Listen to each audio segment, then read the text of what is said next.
Bonjour à toutes et tous, au nom du groupe Écologie et Citoyenneté, nous vous souhaitons une excellente année 2023.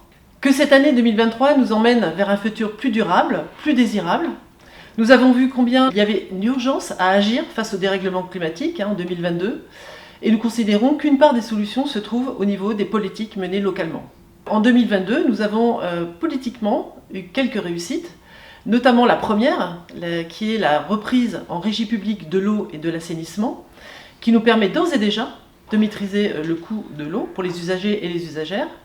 Une autre réussite, la conclusion de la Convention citoyenne locale pour le climat, qui a débouché sur une charte de 220 propositions concrètes pour la transition sociale et écologique sur notre territoire.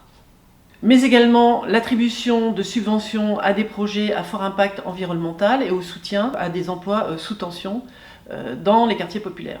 On peut aussi citer le fonds Zéro Déchet qui permettra de soutenir les acteurs de l'économie sociale et solidaire.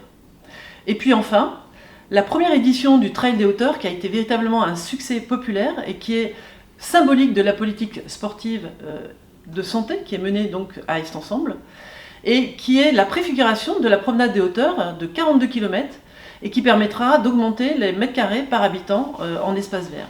Comme vous le voyez, notre participation à Est Ensemble nous permet d'influer sur les politiques publiques locales qui sont menées et d'atteindre cet objectif d'un futur plus désirable que nous souhaitons pour 2023.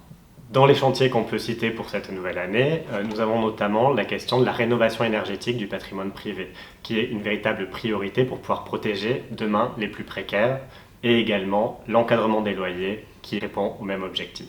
Un autre chantier va être la question de la tarification sociale de l'eau, en prolongation du travail qui a déjà été fait l'année dernière pour protéger les habitants d'Est Ensemble de l'augmentation des prix connue par les autres villes d'Île-de-France. Le plan arbre, avec 20 000 arbres qui seront plantés sur notre territoire pour pouvoir faire face aux futures canicules, c'est aujourd'hui qu'il faut les planter pour que demain nos rues soient rafraîchies naturellement par ces nouveaux arbres. 2023, ce sera également la poursuite de l'accompagnement de nos entreprises vers la transition écologique du territoire, avec notamment un fort soutien aux entreprises de l'économie sociale et solidaire. La réhabilitation des équipements publics, notamment les piscines, que nous avons voulu maintenir en fonctionnement même face à l'augmentation du coût de l'énergie. Et un dernier gros chantier qui doit nous permettre d'arriver vers la collecte des biodéchets à la source avec la refonte de l'ensemble du marché de collecte de notre territoire. Enfin, en cette rentrée, on a un sujet quand même social particulièrement fort avec cette question de la réforme des retraites pour lequel nous vous appelons à faire connaître vos désaccords en participant aux différentes manifestations, aux différents événements qui vont avoir lieu dans la rue dans les semaines qui viennent. Nous vous donnons rendez-vous au printemps 2023 pour vous présenter de façon plus détaillée notre bilan politique à mi-mandat à Est Ensemble. Et encore une fois, une bonne année à toutes et tous.